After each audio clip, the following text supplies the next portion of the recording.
Assalamualaikum warahmatullahi wabarakatuh. Masih bergabung bersama Bang Dipo Usman di dalam kuliah online tentunya dalam program bisnis, dan tentunya hari ini alhamdulillah kita bisa ketemu lagi dengan rahmat Allah Subhanahu wa taala. Semoga kita semua dalam keadaan sehat walafiat. Salawat serta salam tetap kita aturkan kepada nabi besar kita, Nabi Allah Nabi Muhammad sallallahu alaihi wasallam. Semoga keluarga, sahabat dari kita para pengikutnya mendapatkan cahaya kebenaran dari Allah Subhanahu wa taala. Mitra GIC, apa kabar? Semoga sehat selalu di Ramadan yang ke-21, dan semoga Allah Subhanahu wa taala menerima segala amal ibadah kita, dan tentunya juga kita berharap kepada Allah Subhanahu wa taala semoga keluarga kita dan negara kita ini terbebas dan tentunya sembuh dari virus corona. Baik Mitra JIC, alhamdulillah kita hadir dalam program kuliah online yang insya Allah ini adalah kerjasama dengan Radio JIC, yaitu dari komunitas God Record Management, kemudian juga Bursa Wakaf, serta komunitas toko muslim ya, Kokolim. Yang tentunya Mitra JIC ini juga bekerja sama juga dengan Divisi Pengembangan Bisnis Jakarta Islamic Center. Dan Bang Dipo mengawali perjumpaan kita hari ini. Pada kesempatan hari ini Bang Dipo mengajak Mitra JIC dan khususnya buat para peserta kuliah online hari ini, silakan untuk bisa bergabung melalui Facebook kami di Radio JIC, dan tentunya kami juga akan upload acara ini di JIC Channel, JIC TV, dan Jakarta Islamic Center. Dan alhamdulillah sudah hadir bersama kita narasumber yang insya Allah akan menemani kita, yaitu Dr. Kautsar Riza Salman yang saat ini berada di wilayah Jawa Timur, tepatnya di Malang ya. Nanti kita akan sapa-sapa beliau. Nampaknya sudah hadir. Assalamualaikum warahmatullahi wabarakatuh, Ustadz. Waalaikumsalam warahmatullahi wabarakatuh. Iya, alhamdulillah. Gimana Ustadz, kedengaran suara saya Ustadz ya? Ya, jelas, suaranya jelas. Alhamdulillah. Iya, alhamdulillah. Nah, suara saya juga jelas ya? Ya, cukup jelas ya, dan bagus Ustadz. Alhamdulillahirabbil alamin. Iya, Ustadz, baiknya Bang Dipo panggil siapa? Ustadz Kautsar atau Ustadz Kautsar aja ya? Ustadz Kautsar aja lah. Ya, alhamdulillah. Ya, Ustadz Kautsar, insya Allah hari ini kita akan kuliah online bersama Mitra GIC semua, kemudian seluruh peserta yang sudah mendaftarkan sebagai peserta kuliah online hari ini. Karena insya Allah kita akan mengangkat satu tema yang berkaitan juga dengan laporan akuntansi syariah, yang insya Allah kita akan bersama-sama akan menyaksikan kurang lebih 60 menit ke depan Ustadz, begitu ya? Ya, jadi kalau kita bicara tentang akuntansi syariah, salah satu isu terkini di kalangan akuntan syariah ini adalah mengenai dampak pandemi COVID-19 terhadap penurunan nilai piutang murabaha, yang tentunya ini sudah Ustadz tuangkan di berbagai tulisan Ustadz ya di swa.co.id. Bang Dipo sudah cukup membaca, dan ternyata ini adalah menjadi satu problem penting untuk kita semua agar memahami tentang bagaimana untuk bisa menyusun laporan akuntansi syariah. Bang Dipo penasaran banget dengan materi ini Ustadz, tapi sebelumnya Ustadz Kautsar bisa menyapa dulu Mitra JIC yang saat ini sedang menyaksikan kita baik melalui Facebook, YouTube maupun melalui Radio JIC di 107.7 FM. Kami persilakan Ustadz. Baik, assalamualaikum warahmatullahi wabarakatuh. Waalaikumsalam warahmatullahi wabarakatuh. Baik, Mitra JIC dan para pendengar radio yang semoga Allah Subhanahu wa taala merahmati kita semuanya. Amin ya rabbal alamin. Alhamdulillah, senang sekali Pak Dipo, sekarang saya bisa ini ya, silaturahim, ya, bisa bertemu dengan acara yang ya lebih pasnya mungkin ini ya, apa namanya itu, ngaji akuntansi syariah sebelum buka gitu. Ya mungkin gitu ya, bisa ya seperti itu ya. Sehingga apa namanya, insyaallah taala bagian dari kebaikan kita untuk menyampaikan bahwasanya akuntansi itu aspek syariahnya itu perlu kita sampaikan ya, perlu kita apa namanya, kita sampaikan, kita dakwahkan bahwasanya akuntansi syariah itu adalah salah satu ya pijakan kita, jadi bukan hanya sebagai alternatif gitu Pak Dipo ya. Sementara itu Pak Dipo. Baik, terima kasih Ustadz Kautsar sudah memberikan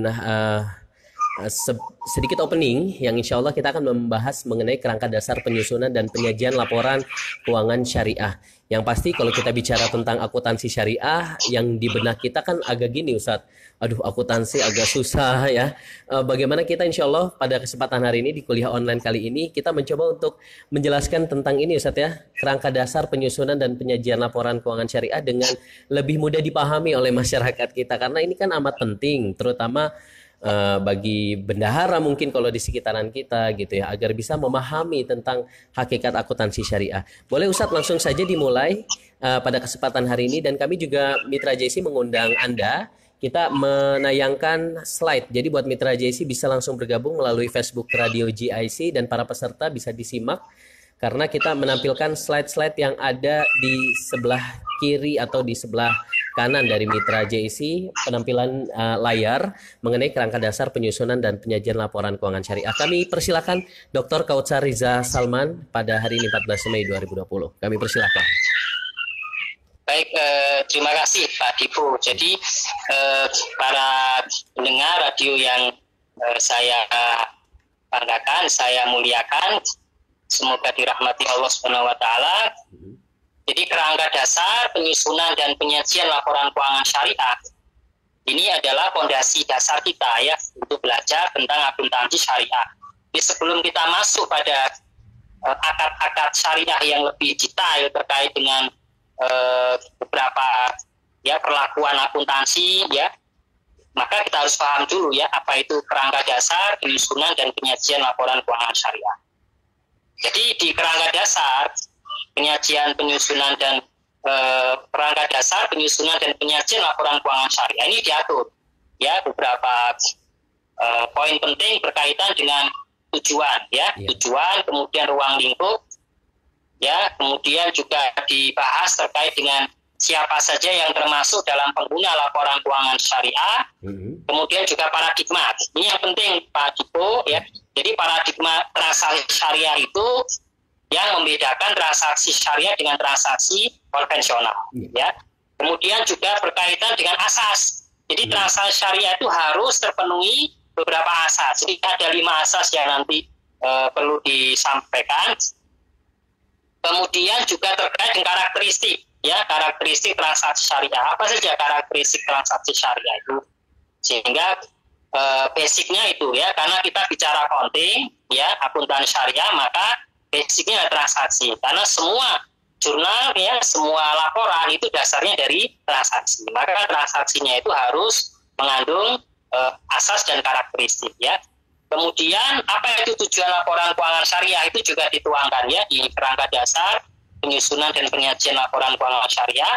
Kemudian juga asumsi dasar dan apa saja yang termasuk unsur-unsur dalam laporan keuangan syariah. Ya cuma nanti luas sekali ya Pak Dipo, karena laporan keuangan syariah itu pada entitas mana yang yang kita bahas ya, karena ada entitas tanpa akuntabilitas publik ya, etap itu ya, itu ada umpamanya seperti masjid, kemudian pesantren, itu kan mengacunya ke sana. Tapi juga diterangkan juga ya, ada pedoman akuntansi pesantren, dan juga ada standar akuntansi untuk para pengelola zakat, ada standar akuntansi untuk para pengelola wakaf ya, kemudian juga untuk non amil ya, yang bukan amil zakat itu juga ada sendiri perlakuan akuntansinya. Itu secara garis besar isi dari kerangka dasar penyusunan dan penyajian laporan keuangan syariah. Iya, baik. Jadi nanti ini yang penting ini Pak Dipo, acuannya Pak Dipo. Ya, acuan para pemirsa juga para pendengar bisa melihat ya berkaitan dengan acuan dari akuntansi syariah. Jadi kita membacanya bukan dari atas, tapi kita bacanya dari bawah. Dasarnya apa? Landasan syariahnya. Landasan syariahnya adalah Al-Quran dan Al-Hadis. Ya. Kemudian juga fatwa. Ya, fatwa syariah ini dalam hal ini adalah fatwa dari Dewan Syariah Nasional Majelis Ulama Indonesia. Kalau kita perhatikan seluruh fatwa yang ada, ya dari fatwa nomor 1 sampai dengan fatwa nomor 130, itu fatwanya semuanya merujuknya pada Al-Hadis dan Al-Quran. Ini dijelaskan ya sebelum memberikan penjelasan terkait dengan fatwa berkaitan dengan akad itu harus ada ya pertimbangan dari sisi dalil ya, baik dari Al-Quran maupun Al-Hadis. Nah, kemudian baru setelah landasan syariah itu adalah landasan konseptual. Nah, landasan konseptualnya itu adalah yang kita pahami, yang harus kita pahami ini ya, kerangka dasar penyusunan dan penyajian laporan keuangan syariah. Di atasnya landasan konseptual ya yang lebih operasional, tapi masih dalam kategori tingkat 1 ini yang operasional, tapi masih perlu nanti kalau lebih teknisnya lagi ada lagi. Nah, tingkat yang 1 ini masih dalam bentuk standar.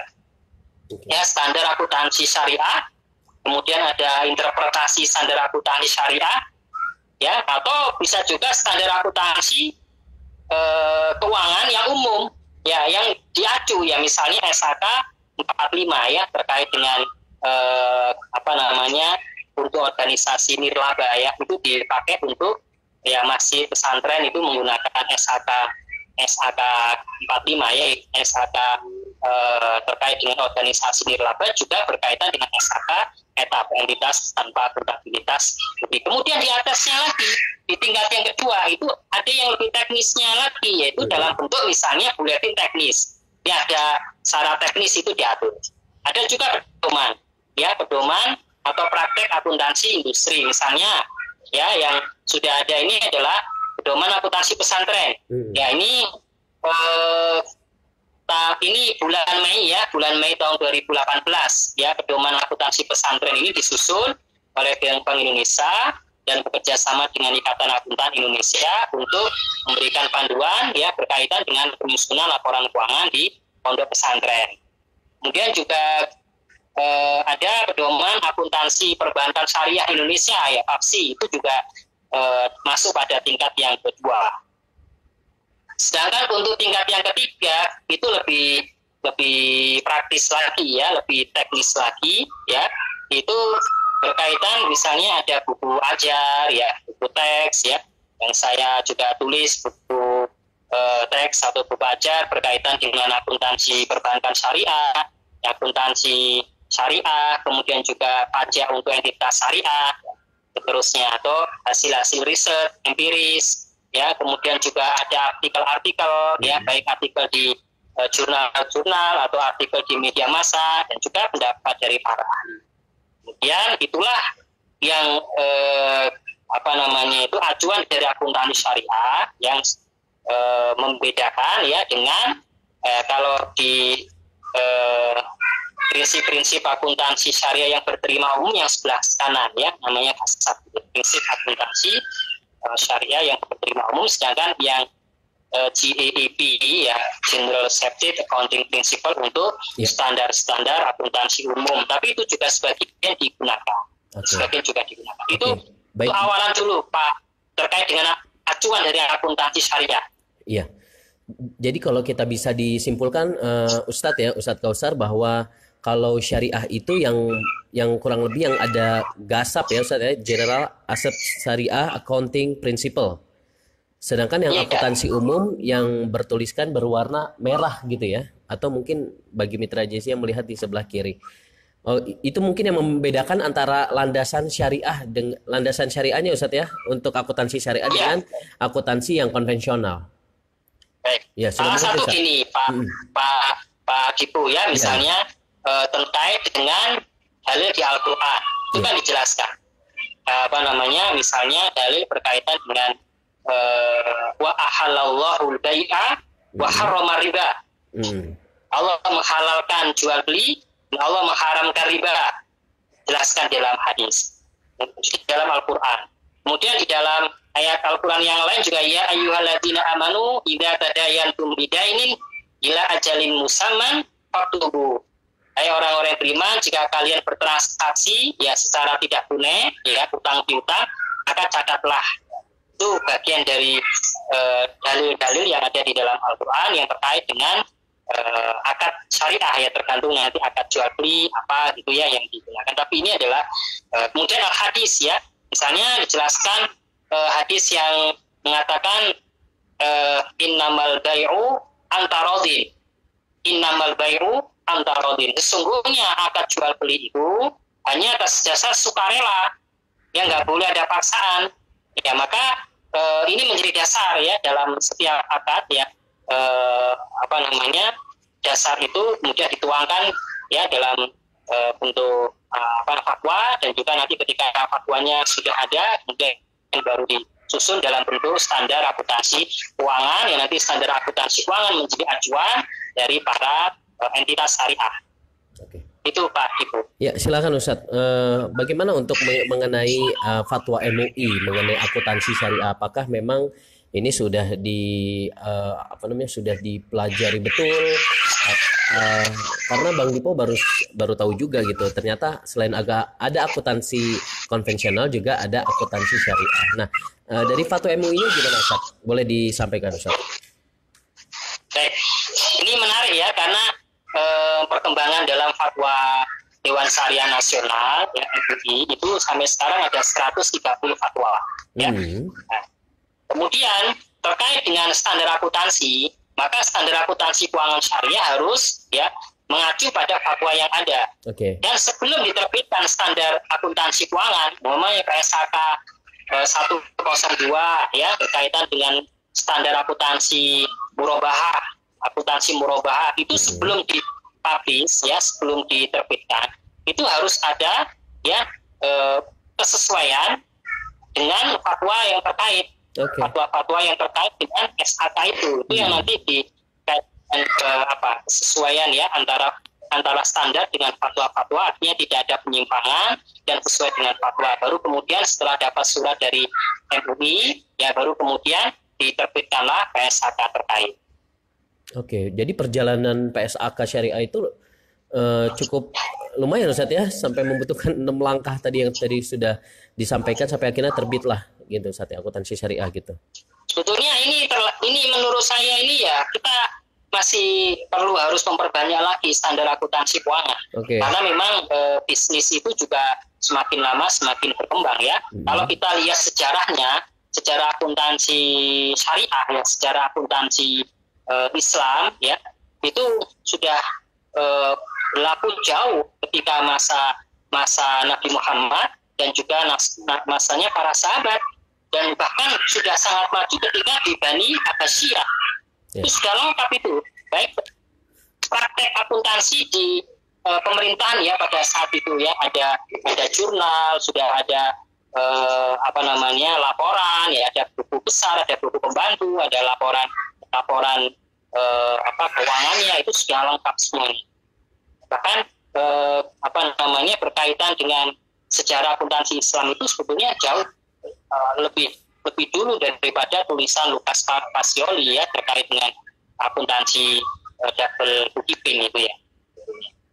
Sehingga itulah menjadi dasar. Juga kita lihat ya, terkait dengan jumlah masyarakat Muslim kita 85% itu ya Pak gitu ya. Kemudian juga kita lihat jumlah masjid itu sudah ya cukup banyak lah ya, jumlah pesantren juga cukup banyak, sehingga jumlah, bahkan saya mencatat jumlah kelas menengah yang Muslim itu ada sekitar 100 juta. Kemudian jumlah masjid dan musola kurang lebih 800.000. Jumlah pesantren ada ya sekitar 30-an ribu. Jumlah nadir wakaf kita ada 200-an ya, belum jumlah amil zakat dan seterusnya. Ini sebetulnya potensi dan peluang kita untuk kita terapkan ya akuntansi syariah sebagai bentuk pertanggungjawaban dari pihak perusahaan kepada masyarakat, kepada stakeholder ya. Karena kita di syariah ini kalau berpikir pihak lain itu tidak sama ya dengan akuntansi konvensional. Kalau akuntansi konvensional lebih fokusnya hanya ke para pemegang saham. Tapi kalau untuk akuntansi syariah itu sebenarnya kita juga banyak para stakeholder kita. Ya, misalnya para pemilik dana syirkah, pemilik dana Qardul Hasan, para pemilik dana KOR, para pemilik dana Wadiyah dan yang lain sebagainya. Sehingga itu yang harus menjadi, bahkan selain kepada para stakeholder yang harus menjadi perhatian kita adalah bahwasanya semua yang kita lakukan kan akan kita pertanggungjawabkan kepada Allah Subhanahu wa taala, termasuk dalam hal kita melaporkan aktivitas usaha kita, di aktivitas usaha yang kita laporkan, di aktivitas usaha yang bebas dari hal-hal yang diharapkan. Oke. Itu ya mungkin ya Pak Ibu ya. Baik Ustadz, menarik ya kalau ketika kita bicara tentang akuntansi syariah yang ternyata kalau kita lihat dan kita telisik bukan hanya menghitung secara konvensional, tapi betul-betul ini sesuai dengan apa yang diajarkan oleh Rasulullah. Bagaimana akuntansi mengajarkan membuat dan menyusun laporan keuangan, dan kemudian juga tadi menarik juga Ustadz, tadi antum menyampaikan bahwa ada akuntansi pesantren. Nah, Bang Dipo penasaran dengan mengenai akuntansi pesantren ini. Boleh dijelaskan lebih detail lagi Ustadz seputar akuntansi pesantren mengenai hal ini? Baik. Silakan Ustadz. Iya, jadi akuntansi pesantren itu Pak Dipo, Iya. Ini ada pedoman ya. Iya. Jadi bukan standar akuntansi keuangan, tapi pedoman akuntansi pesantren. Pedoman akuntansi pesantren. Pedoman akuntansi di pesantren diterbitkan, ya, disusun dan diterbitkan kerja bareng ya dari Ikatan Akuntan Indonesia dan juga Bank Indonesia. Ya. Pedoman akuntansi pesantren itu kalau saya baca dan saya amati itu memang mengacunya di SAK etap, ya, mengacunya di SAK entitas tanpa akuntabilitas publik ya, sehingga kita nanti ada ya di laporan keuangannya seperti apa penyajiannya, tapi yang penting bahwasanya yang menyusun laporan keuangan pesantren itu adalah yayasan. Jadi yayasan. Nah, yayasan itu harus memisahkan antara aset yayasan dengan aset pondok pesantren. Nah, itu yang harus dipahami oleh para pengelola, sehingga harus dipisahkan. Ya, asetnya dipisahkan, liabilitasnya dipisahkan, ya, kemudian aset netonya dipisahkan. Jadi istilahnya aset neto ya, bukan ekuitas. Jadi kalau di laporan posisi keuangan itu ada aset, ya, ada liabilitas, ada aset neto, ya, ada aset neto. Nanti ada aset neto ini ada yang terikat, ada yang tidak terikat, bukan ekuitas ya. Kemudian ada laporan aktivitas, bukan laporan laba rugi.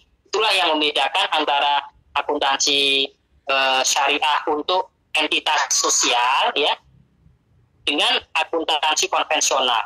Tapi juga beda dengan akuntansi syariah, ya, tapi untuk entitas syariah yang komersial, yang non sosial ya, seperti perbankan syariah, itu beda lagi ya laporan keuangannya. Ada ya beberapa laporan ya, seperti laporan rekonsiliasi pendapatan bagian dan yang lain. Tapi saya pikir problem utama kita di pesantren itu ya pada akuntabilitas ya, dalam bentuk laporan keuangan yang sudah terstandar ya, yang komplit, menyampaikan kepada ya semua stakeholdernya, ya ini loh laporan keuangan pesantren. Kita kan selama ini juga tidak tahu ya, tidak tahu bagaimana praktek akuntansi di pesantren itu. Yeah. Yang ini insya Allah hari Selasa besok ya, forum dosen akuntansi publik seluruh Indonesia itu akan mengadakan atau akan menyelenggarakan seminar nasional terkait dengan akuntansi pesantren. Nanti saya salah satu narasumbernya akan bahas terkait dengan bagaimana konsep dan pelaporan akuntansi untuk pesantren. Gitu.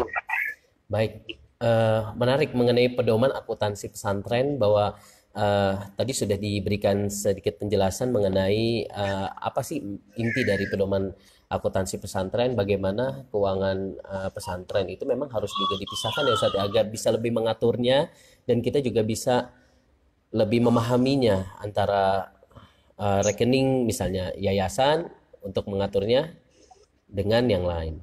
Nah Ustadz, kita sekarang masuk ke kerangka konseptual akuntansi. Nah Ustadz boleh jelaskan seperti apa kerangka konseptual akuntansi yang Ustadz maksud? Mulai dari kerangka serta tujuannya Ustadz. Baik, ya. Ini kerangka konseptual akuntansi. Ini kerangka konseptual itu ya, itu sebetulnya sistem yang menjelaskan berkaitan dengan tujuan. Yeah. Apa sih sebetulnya tujuan laporan keuangan syariah? Kenapa harus disusun laporan keuangan syariah? Sifat-sifat dasar apa? Misalnya sifat dasar itu berkaitan dengan asasnya apa? Sebelum asas, paradigma. ternyata akuntansi syariah itu, transaksi syariah itu ada paradigmanya yang harus kita pahami. Kemudian ada asas, ada karakteristik, ya, sehingga mengarah pada standar konsisten, sehingga semua standar akuntansi keuangan syariah (SAK) itu harus mengacu pada kerangka konseptual akuntansi ini, ya, nggak boleh keluar dari kerangka konseptual akuntansi. Makanya salah satu pengguna dari kerangka konseptual ini adalah para penyusun, ya, atau para penyusun standar akuntansi syariah. Kemudian di kerangka konseptual itu, ya, terdiri atas sifat, tadi sudah saya jelaskan, sifat, ada fungsi, dan batasan akuntansi keuangan. Dan sekaligus yang menjelaskan apa saja unsur-unsur yang ada dalam laporan keuangan. Nanti yang menarik untuk para pendengar terkait dengan di laporan keuangan syariah itu ada istilah dana sirka temporer. Dana sirka temporer ini nggak bisa ya kita masukkan ke liabilitas, nggak bisa juga kita masukkan ke ekuitas atau modal. Karena dana sirka temporer itu kenapa dikatakan temporer? Karena sirka, kerjasama investasi, itu sifatnya sementara. Jadi yang digunakan istilah dana sirka temporer. Ketika saya umpamanya menjalankan usaha, saya mendapatkan dana, ya, tapi dalam rangka untuk menambah investasi saya, maka saya mengakuinya sebagai dana sirka temporer. Dana sirka temporer nggak bisa saya masukkan ke liabilitas, ya, nggak bisa juga saya masukkan ke ekuitas karena dia bukan pemegang saham dan juga dia bukan kreditur, sehingga dia berada pada posisi di tengah-tengah antara liabilitas dan ekuitas. Itu yang menjadi kerangka dasar, ya, kerangka konseptual. Ya. Kerangka konseptual ibaratnya kalau di bangunan itu pondasinya lah, ya, pondasi. Kalau pondasinya nanti untuk bangunannya ini lah, itu baru nanti standarnya. Standarnya ini, ya, standarnya terkait dengan akuntansi murabahah, standarnya yang terkait dengan akuntansi salam, standar ini terkait dengan akuntansi istisna, standar ini terkait dengan akuntansi jaro, standar ini terkait dengan akuntansi murabahah, terkait dengan akuntansi mudorobah, terkait akuntansi musyarakah. Itu kerangka konseptual itu yang menjadi dasar.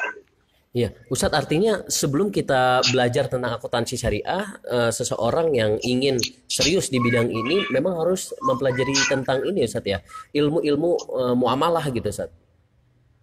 Iya, jelas. Karena dalam kerangka konseptual ini, kerangka dasar penyusunan, ya, kerangka dasar penyusunan dan penyusunan laporan keuangan syariah ini ada, ya, asas-asas yang harus dipahami, ya, dan juga karakteristik. Umpamanya asasnya itu salah satunya ada asas keadilan. Ya, asas keadilan itu di mana transaksi itu harus memberikan keadilan pada semua pihak yang bertransaksi. Tidak boleh yang satu dia memperoleh keuntungan di atas kerugian yang lain, ya, kemudian di situ ada unsur-unsur ribanya, ada unsur maisirnya yang berpotensi akan merugikan salah satu pihak. Artinya kita mencegah terjadinya pedzaliman satu pihak kepada pihak lain. Itu salah satu asas. Sehingga ini harus kita pahami betul, ya, kerangka dasar ini atau kerangka konseptual ini, sehingga menjadi pijakan kita ini.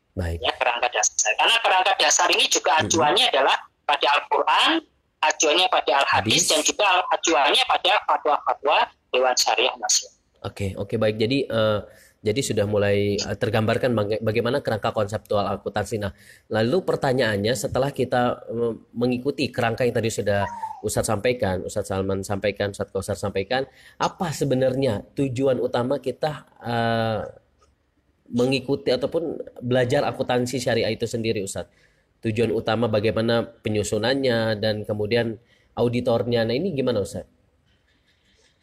Ya, baik. Ini menarik, ya, pertanyaannya Pak Dibu, dan juga saya sampaikan kepada para pendengar radio semuanya bahwa pentingnya akuntansi syariah itu pada banyak pihak, ya, baik itu kepada akuntannya, ya, yang menyusun laporan keuangan, maka para pengusaha yang menyusun laporan keuangan harus dipisahkan, ya, pendapatan-pendapatan yang tidak halal atau pendapatan yang haram harus dikeluarkan dari laporan laba rugi, misalnya seperti itu, ya. Kemudian juga para auditor yang melakukan audit ya pemeriksaan terhadap laporan keuangan entitas syariah, ya mengaudit perbankan syariah, dia mengaudit entitas asuransi syariah, ya harus paham itu.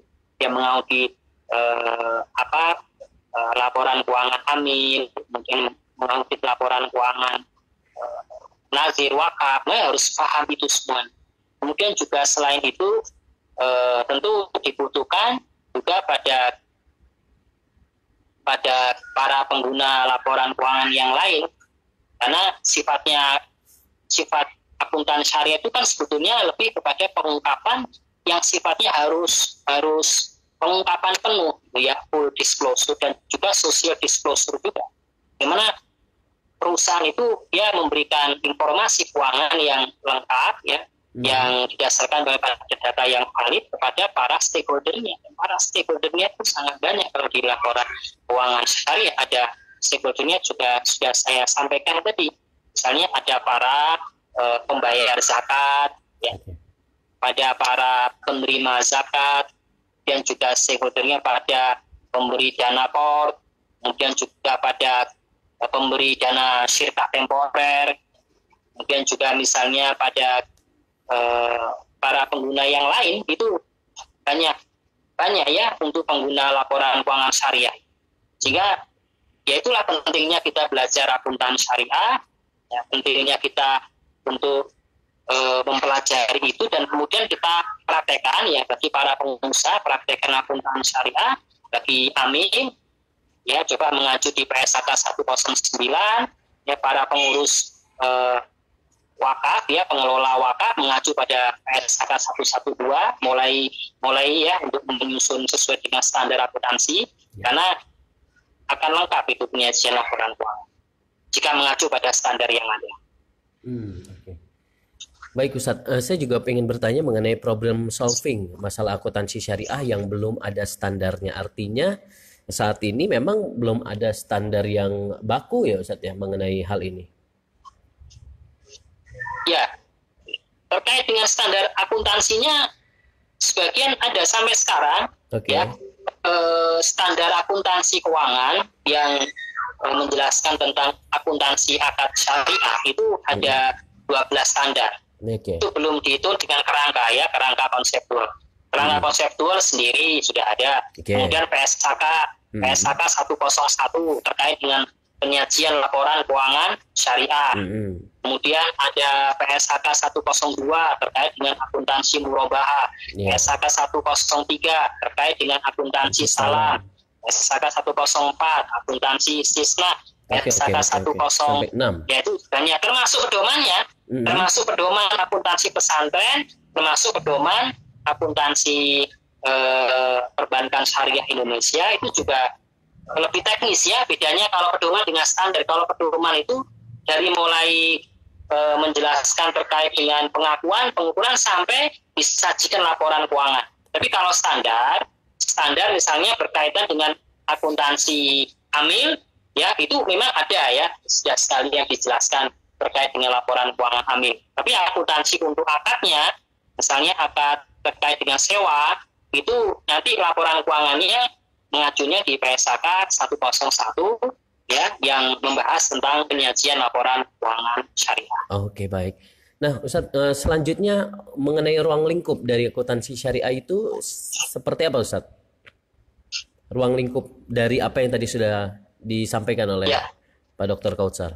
Baik, ini menarik, ya, terkait dengan ruang lingkupnya, ya, skupnya lah, ini skupnya, ya, di laporan keuangan yang bertujuan umum, ya. Kemudian kita harus pelajari, ya, bahwasanya tujuan laporan keuangan syariah kita harus paham, salah satunya adalah, ya, tujuan laporan keuangan syariah adalah untuk memastikan kepatuhan entitas terhadap prinsip-prinsip syariah, itu yang pasti. Kemudian laporan keuangan itu terbagi menjadi dua, laporan keuangan aktivitas komersial, kemudian laporan keuangan aktivitas sosial. Inilah yang sebetulnya merupakan esensi dari prinsip keseimbangan itu, tawazun, ya, tawazun, keseimbangan, ini keseimbangan komersial dengan sosial, keseimbangan bisnis dengan sosial, keseimbangan material dengan spiritual. Itulah sebetulnya. Nah, konten dari aktivitas komersial ya laporan posisi keuangan, laporan laba rugi, ya laporan aktivitas, ya kalau bagi perusahaan entitas sosial ya dia menggunakan akuntansi, dia menggunakan laporan aktivitas. Kalau untuk aktivitas sosial, misalnya ada laporan terkait dengan laporan sumber dan penggunaan dana kebajikan. Qardul Hasan, ada laporan sumber dan penyaluran dana zakat. Ini bagi non amil juga cuman ini saya sampaikan ya berkaitan dengan pembayaran zakat ada perbedaan ya, apakah zakat itu hanya untuk individu atau untuk entitas perusahaan ya. Kemudian semua jenis transaksi syariah yang dilaporkan, entitas syariah dan entitas konvensional, baik publik dan swasta. Jadi kalau entitas syariah, ya dia mengacunya ke PSHK syariah. Nah, tapi kalau entitas konvensional, yang dia melakukan transaksi syariah, itu nggak perlu dia menyusun laporan keuangan syariah secara komplit, enggak. Tapi dia hanya melaporkan transaksi yang sesuai aja dengan PSHK syariah. Misalnya ada perusahaan yang dia bukan entitas syariah, dia konvensional, dia mengajukan pembiayaan murabahah, dia mengajukan pembiayaan mudorobah di bank syariah. Maka dia mengacu ya baik itu pengakuan, pengukuran, penyajian dan pengungkapan laporan keuangan berkaitan dengan akad murabahah, itu dia mengacunya di PSHK 102. Jadi dia hanya melaporkan transaksi yang terkait aja dengan transaksi yang dia lakukan. Tidak perlu menyusun semuanya. Sama seperti pengusaha, misalnya pengusaha ada dua pengusaha dia melakukan akad mudorobah, yang satu sebagai pemilik, ya, yang satu sebagai sahibul mal, yang satu sebagai pengelola, ya. Maka mereka bisa mengacu di SHK syariah. Dan mereka bisa mengacu di SHK syariah dalam konteks misalnya bagaimana cara bagi hasilnya, bagaimana cara pencatatannya, semuanya bisa diacu ke PSHK syariah. Seperti itu. Jadi ini ruang lingkupnya yang ingin kita sampaikan pada para pendengar semuanya. Jadi PSHK syariah itu ya PSHK yang nanti ini masih dalam proses pembahasan PSHK 113 dan terakhir masih PSHK 112 terkait dengan akuntansi wakaf. Itu sudah tahun 2018 ya, atau 2019 kemarin sudah diterbitkan terkait dengan wakaf, tapi nanti baru diterapkan baru tahun 2021. Jadi berlaku prospektif ya, berlaku prospektif ke depan. Ya, tapi siapkan meskipun belum diterapkan PSHK wakaf, tapi disiapkan dari mulai sekarang. Para pengelola wakaf bisa menyusun ya laporan keuangan yang berdasarkan pada standar. Mungkin lebih mudahnya misalnya dengan menggunakan aplikasi atau dengan menggunakan software yang mungkin sudah ada di pasar. Iya. Nah itu menarik seperti itu Pak Kibu. Baik. Jadi tadi sudah dijelaskan mengenai ruang lingkup yang artinya ini semakin tahun ini semakin terus ada inovatif di dalamnya, artinya akan semakin ada kembali peraturan-peraturan ataupun yang tadi sudah dijelaskan mengenai entitas ya Ustaz ya. Iya, betul. Nanti nggak hanya ini, bisa jadi nggak hanya pesantren. Iya. Ya. Nanti perlu misalnya pedoman akuntansi masjid. Ya, bisa akuntansi hotel syariah. Oke. Pedoman akuntansi rumah sakit syariah. Iya. Itu bisa, cuman kan belum ada. Belum ada. Jadi artinya semakin tahun nanti semakin bervariatif untuk ininya Ustaz ya, mengenai akuntansi pedoman-pedomannya. Dan untuk sementara tadi sudah dijelaskan pedoman akuntansi pesantren dan akuntansi perbankan syariah gitu Ustaz ya. Iya, baik. Nah, Ustaz, mengenai sebetulnya menariknya akuntansi. Iya. Kalau mengenai pengguna dari akuntansi syariah itu boleh dijelaskan, karena Bang Dipo masih agak bingung nih mengenai tabel yang Ustadz share di kita semua. Ada investor, kinerja entitas syariah, sampai yang ke-11 masyarakat. Nah, boleh dijelaskan Ustadz mengenai tabel ini? Baik, ini adalah terkait dengan pengguna laporan keuangan syariah. Oke. Ini pengguna laporan keuangan syariah. Kita bisa pengguna laporan keuangan syariah. Oke. Dan nanti semuanya juga tergantung dengan karakteristik dari entitas syariah itu. Karakteristiknya apa? Maka nanti pengguna itu akan menyesuaikan dengan karakteristiknya. Umpamanya seperti ini. Penggunanya investor, investor. Maka pemegang saham para pemegang saham itu butuhnya informasi terkait dengan apa? Kan laporan laba rugi. Ya, kinerja entitas. Nah, itu juga ada karena itu bagian dari aktivitas komersial. Kemudian misalnya yang kedua, pemberi dana kor. Ya, pemberi dana kor. Ya, pendaya gunaan dana kor sosial ya. Kor itu ini, sosial Ustaz ya? Ya, ini sebetulnya belum sempat saya ini sebetulnya yang dana kor itu pinjam meminjam ya, piutang gitu ya, pinjam meminjam. Kalau sosial itu lebih ke pemberi dana qardul hasan. Itu ke dana qardul hasan ya kalau sosial. Tapi kalau pemberi dana qard itu artinya ya para pihak yang memberikan ya pinjaman kepada perusahaan. Cuman seperti ini ya, konteksnya pinjaman nanti ada beberapa hal yang perlu kita kaji lebih dalam ya, terkait dengan pinjaman yang syar'i seperti apa, pinjaman yang tidak syar'i seperti apa. Nah, maka pemberi dana qard juga butuh ya butuh berkaitan dengan informasi terkait dengan itu. Kemudian pemilik dana syirkah. Jadi saya sampaikan, kalau saya umpamanya sebagai pengusaha, saya menerima dana syirkah dari pengusaha lain atau dari entitas keuangan syariah, maka pemilik dana itu akan butuh informasi berkaitan dengan imbal hasilnya berapa, imbal hasil yang saya terima berapa. Ya, tentu kan awalnya harus tahu ya berkaitan dengan nisbahnya berapa, apa saja yang menjadi dasar untuk pengukuran dari bagi hasil, itu semuanya harus ada dalam akad. Nah, ini bagi hasilnya berapa yang diterima. Nah, itu makanya penting nanti laporan rekonsiliasi bagi hasil. Kemudian pemilik dana titipan, ya benefit dan imbal hasilnya, apa yang dibutuhkan ya.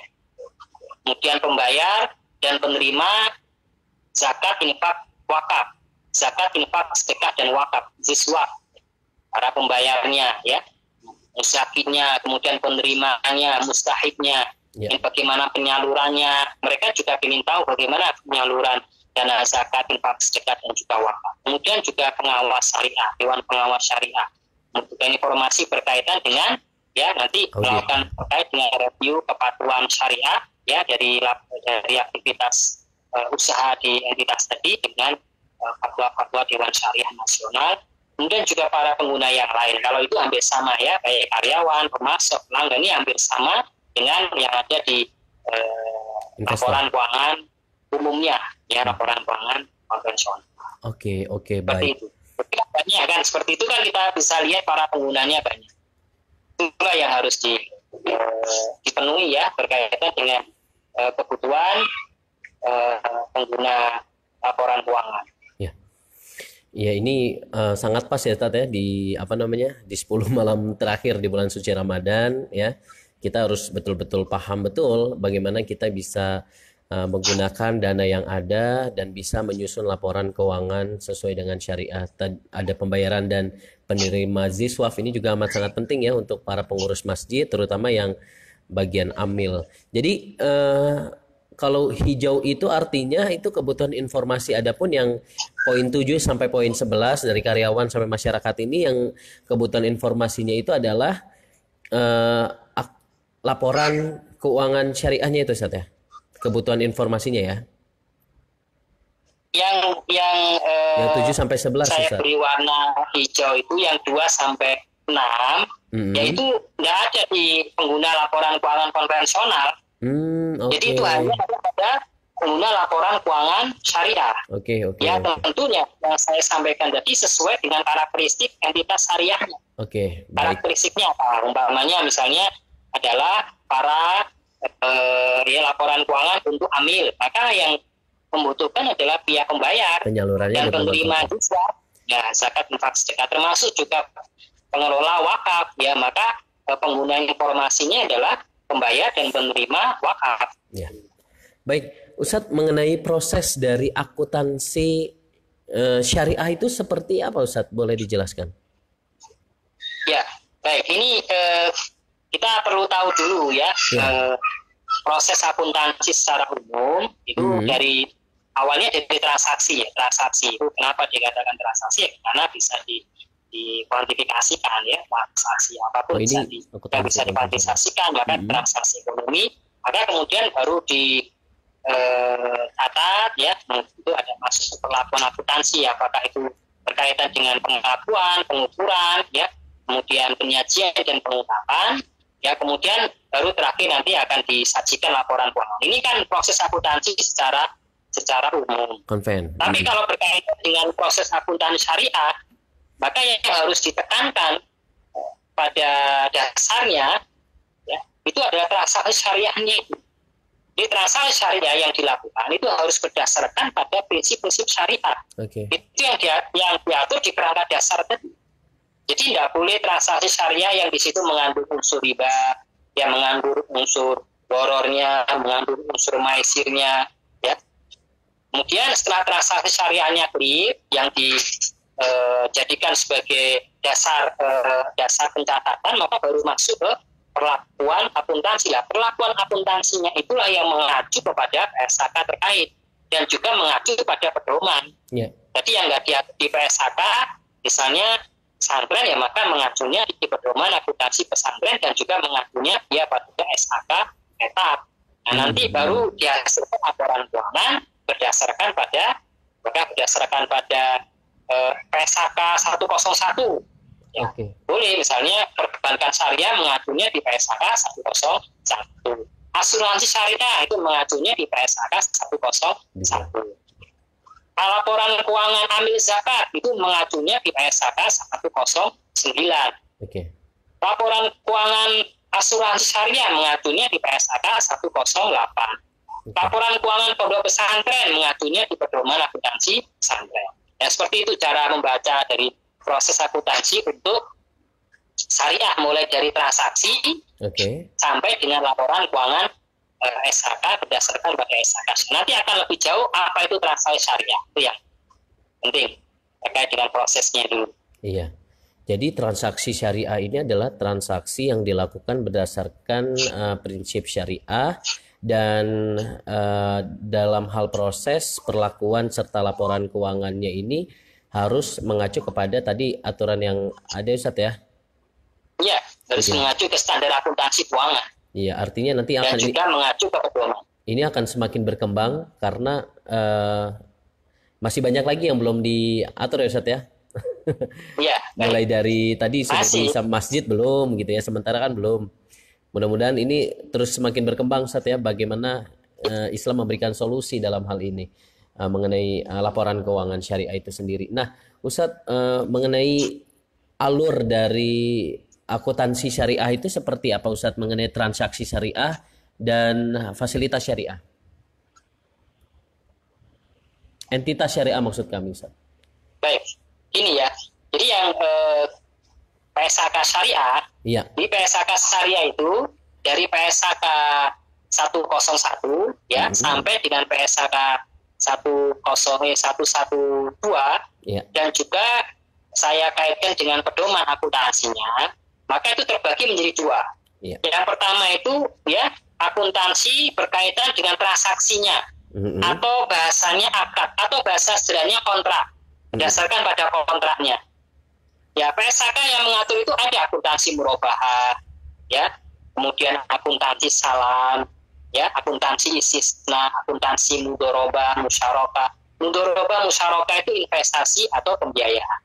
Ijarah, jual beli jasa, dan wa'ad atau janji. Tapi wa'ad itu beda ya, kalau yang murabahah sampai dengan ijarah, ya sewa, itu adalah akad atau kontrak, sudah ada perjanjian. Tapi kalau wa'ad itu masih dalam bentuk janji saja, sehingga secara accounting ya, secara akuntansi syariah itu nggak perlu dicatat, nggak perlu diukur, nggak perlu disajikan di laporan keuangan, hanya perlu diungkapkan dalam catatan atas laporan keuangan. Misalnya catatan atas laporan keuangannya itu menunjukkan misalnya mengungkapkan berkaitan dengan wa'ad atau janji entitas syariah ya kepada entitas syariah yang lain. Itu diungkapkan di CALK, catatan atas laporan keuangan. Kemudian yang kedua, ya, yang berkaitan dengan entitas, ada yang diatur sendiri. Entitas syariah. Ya, misalnya perbankan syariah ini diatur di PSAK 59, juga ada di pedoman akuntansi pesantren, pedoman akuntansi perbankan syariah Indonesia PAPSI tahun 2013. Asuransi syariah diatur di PSAK 108. Amil zakat diatur di PSAK 109.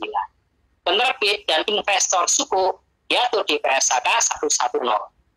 Nazir wakaf diatur di PSAK 112. Pedoman akuntansi pesantren itu lebih teknis, dari mulai jurnal sampai dengan laporan keuangan. Apakah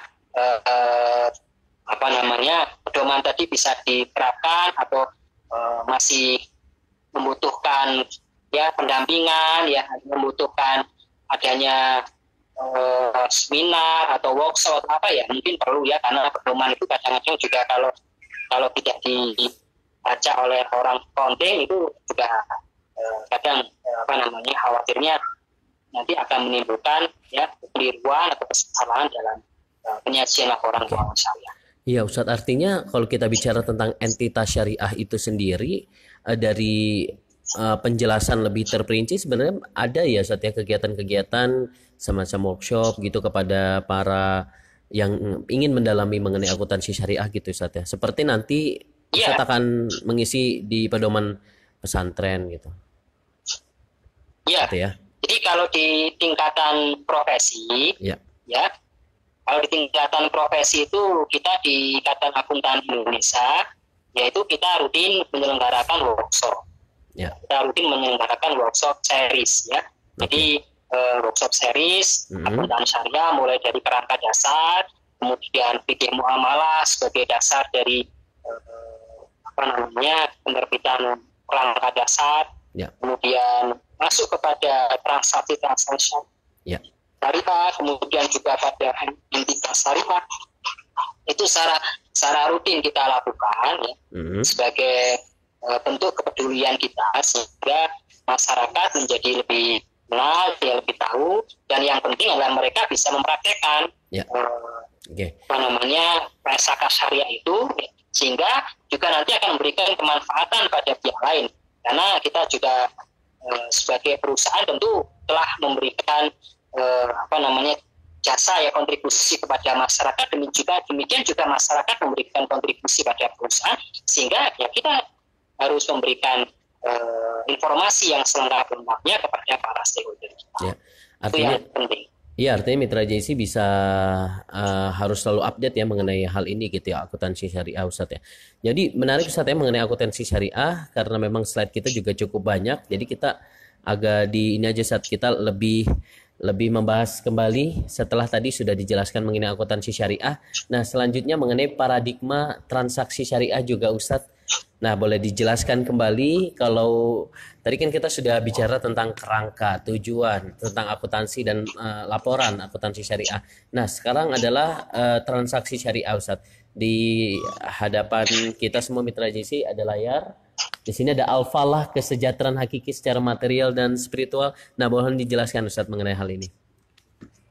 Baik, Mitra JC terkait dengan paradigma, asas dan karakteristik ini saling berkaitan ya. Jadi paradigma itu menjadi dasar dulu ya, kemudian diturunkan ke asas dan juga ke transaksi. Itu yang harus kita pahami. Nah, kita bicaranya dari si paradigma seperti ini. Jadi paradigma itu yang awalnya kita harus paham dulu ya, secara dasarnya dulu, bahwa ya semua alam semesta ini itu adalah amanah. Ya, amanah. Ya. Amanah bagi manusia ya, untuk kita kelola dengan cara-cara yang baik ya, dengan cara-cara yang sesuai dengan nilai syariah, sebagai media ya untuk mencapai al-falah. Nah, sebagai media untuk mencapai al-falah. Apa itu al-falah? Kesejahteraan hakiki, baik secara material, nggak hanya secara material tapi juga spiritual. Itulah yang membedakan dengan konvensional, karena di sini ada aspek spiritualitasnya. Kalau si konvensional enggak, dia hanya bicara pada aspek material, sehingga nggak peduli nanti mungkin tidak amanah atau apa, maka amanah sangat penting. Apakah amanah ini bagi perusahaan, pengelola, ya, usaha, atau bagi amanah bagi pihak amil, amanah bagi pihak nazir wakaf, amanah bagi perusahaan perbankan, bagi perusahaan asuransi, semuanya ini adalah amanah. Ya. Kemudian yang juga menjadikan dalam rangka untuk menciptakan al-falah tadi butuh beberapa ini. Salah satunya bahwasanya sangat menekankan ya di paradigmanya akuntabilitas manusia. Jadi ada akuntabilitas vertikal dan juga ada akuntabilitas horizontal. Akuntabilitas vertikal ini adalah ya untuk ya kita ya beribadah kepada Allah Subhanahu wa taala. Kita niatkan semuanya dalam rangka kita beribadah kepada Allah Subhanahu wa taala. Kemudian akuntabilitas kepada manusia ini misalnya muamalah, termasuk dalam hal kita menyampaikan laporan keuangan, itu akuntabilitas secara horizontal kepada para stakeholder. Dan pijakan kita berkaitan dengan ini adalah syariat dan akhlak. Syariah itu berkaitan dengan indikator baik dan buruk. Maka indikatornya adalah harus dengan menggunakan indikator syariah, bukan indikator subjektivitas antar orang. Misalnya itu boleh, ini baik, benar, itu enggak. Tapi indikatornya harus sesuai dengan prinsip syariah dan akhlak. Jadi indikator baik buruknya, benar salahnya aktivitas usaha itu adalah dasarnya pada prinsip-prinsip syariah. Nah, kita kenal ada ada barang-barang yang dilarang ya untuk diperjualbelikan secara adatnya atau berdasarkan pada cara perolehannya. Ya. Kemudian juga itu ada yang subhat dan yang lain, itu kan harus kita pahami dalam koridor prinsip-prinsip syariah. Sehingga dari situ akan terbentuklah tata kelola ya dan pasar yang baik. Ya. Tata kelola perusahaan akan menjadi lebih baik karena akan menciptakan sebuah integritas. Kita punya integritasnya apa? Karena kita harus menjalankan itu semuanya dalam rangka kita meningkatkan kebahagiaan ya, secara material dan juga spiritual, bentuk juga pertanggungjawaban kita kepada Allah Subhanahu wa taala dan juga kepada para stakeholder yang lain. Nah, itu paradigmanya. Paradigma itu yang menjadi dasar. Nah, sehingga kalau digambarkan, jadi ada landasannya, ada dimensinya, ada sifat. Landasannya itu amanah. Ya. Jadi semua yang kita lakukan dalam konteks dengan transaksi syariah itu amanah semua. Pemilik dana juga ya sebagaimana pengelola, semuanya masing-masing punya hak dan kewajiban yang harus ditunaikan ya sesuai dengan akad yang sudah disepakati, amanah. Kalau para pengelolanya amanah, Masya Allah, maka usaha tadi menjadi berkah ya. Dan menjadi sarana kebahagiaan kehidupan. Ya, tidak hanya pada sisi material saja, tidak hanya pada peningkatan maksimalisasi laba saja, tapi harus kalau bisa maksimalisasi misalnya pada maksimalisasi zakat, maksimalisasi infak, sedekah. Kalau perusahaan semakin besar jumlah income-nya, profitnya, mestinya harusnya semakin besar pula infak sedekahnya pada masyarakat dan juga wakafnya. Kesejahteraan hakiki, material dan juga spiritual. Nah, itu yang menjadi landasannya. Kemudian dimensinya, jadi ada dimensi, ada akuntabilitas, ada dimensi ilahiyah, bertanggung jawab kita kepada Allah dan juga bertanggung jawaban kepada para stakeholder.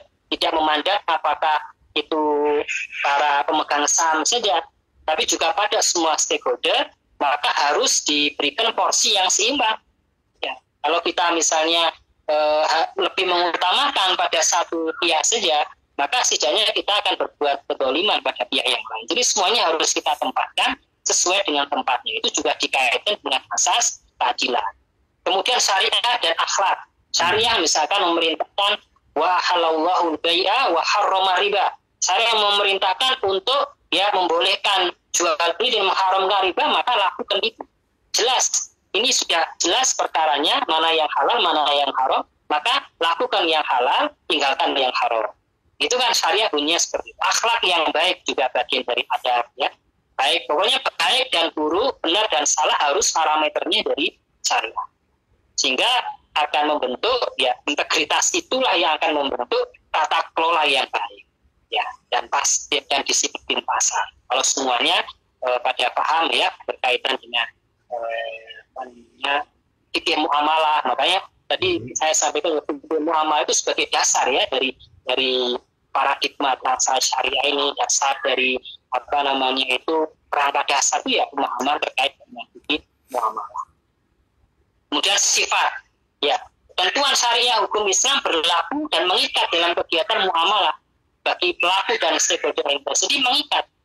Al-muslimuna ala syurutim, itulah bunyinya di salah satu hadis. Al-muslimuna ala syurutim.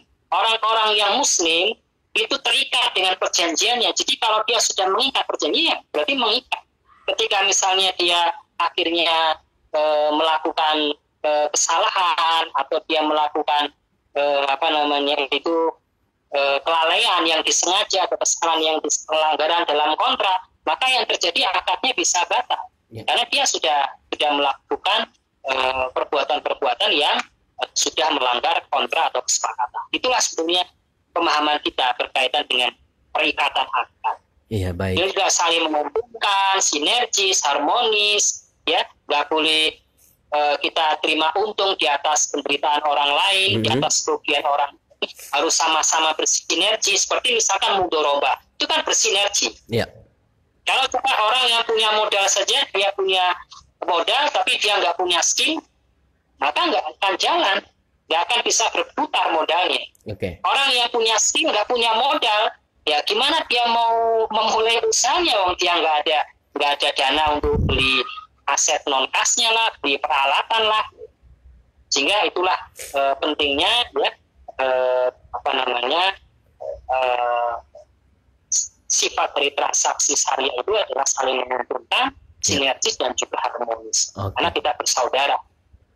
Baik, Ustadz Kautsar, alhamdulillah tadi sudah dijelaskan mengenai paradigma transaksi syariah dengan ada 3 hal, landasan, dimensi, dan sifat yang pastinya saya menarik dengan apa yang disampaikan oleh Ustadz mengenai paradigma transaksi syariah, bahwa ini adalah amanah, sarana pencapaian untuk menciptakan kesejahteraan hakiki secara material dan spiritual. Artinya ketika kita bicara tentang syariah, bukan hanya untung rugi di dalamnya, tapi di situ ada keberkahan. Kemudian bahkan akuntabilitas manusia, di mana syariat dan akhlak sebagai indikator baik atau buruk, benar atau salah di suatu usaha. Ustadz, nampaknya di Jakarta saat ini sudah menunjukkan pukul 17.00. Mungkin sama gitu Ustadz di Surabaya. Ya, sama di Surabaya juga. Sama ya. Di Surabaya jam 17:03 juga. Sama. Iya, alhamdulillah. Karena memang pembahasan kita sampai kurang lebih 60 menit, janji kita sama Mitra JIC dan para peserta. Jadi insya Allah nanti kita akan lanjutkan kembali Ustadz ya di lain kesempatan. Nah, sebagai kesimpulan apa Ustadz yang ingin disampaikan di tema kita hari ini? Tadi ada 2 subtema yang tadi kita bahas mengenai akuntansi syariah dan paradigma transaksi syariah. Kami persilakan Ustadz sebagai kesimpulan edisi hari ini. Baik, para mitra GIC yang saya hormati, semoga dirahmati Allah SWT. Jadi pembahasan kita di pertemuan yang pertama ini, ya kita memahami terkait dengan pentingnya kerangka dasar, ya kerangka dasar atau kerangka konseptual ini, ya sebagai dasar kita untuk mempelajari dan mengkaji lebih jauh, ya berkaitan dengan standar akuntansi transaksi syariah dan juga standar akuntansi entitas syariah. Kemudian bahwasanya standar akuntansi syariah itu, ya, selain itu juga ada pedoman akuntansi yang relevan dengan entitas tertentu yang menjadi acuan bagi entitas syariah dan juga menjadi acuan bagi entitas konvensional, ya, yang melakukan aktivitas transaksi syariah tersebut. Itu yang harus kita pahami. Kemudian yang terakhir, bahwasanya paradigma transaksi syariah itu, ya, dalam rangka untuk, ya, menciptakan al-falah, kebahagiaan, baik secara material maupun secara spiritual. Dengan dasar adalah pada mana. Biasanya Ya, semua alam semesta ini adalah amanah, sehingga wajib kita untuk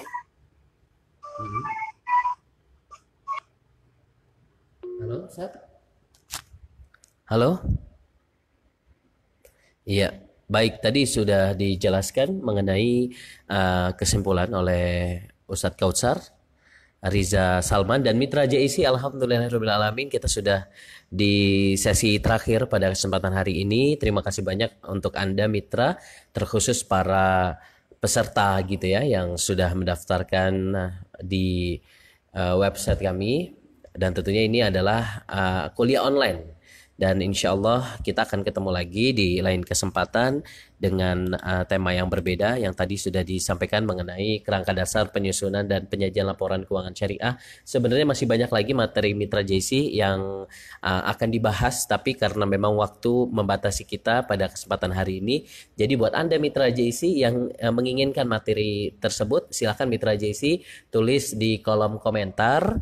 Nanti kami dari tim kami akan menghubungi Mitra JC untuk memberikan materi mengenai kerangka dasar penyusunan dan penyajian laporan keuangan syariah, serial kuliah akuntansi syariah yang disampaikan oleh Dr. Kautsar Riza Salman yang saat ini berada di Malang, Jawa Timur. Dan tentunya karena saat ini PSBB diterapkan entah itu di Jakarta maupun di Jawa Timur, artinya kita saat ini hanya bisa berbicara melalui video call, melalui WhatsApp yang langsung tersambung oleh Dr. Kautsar Riza Salman.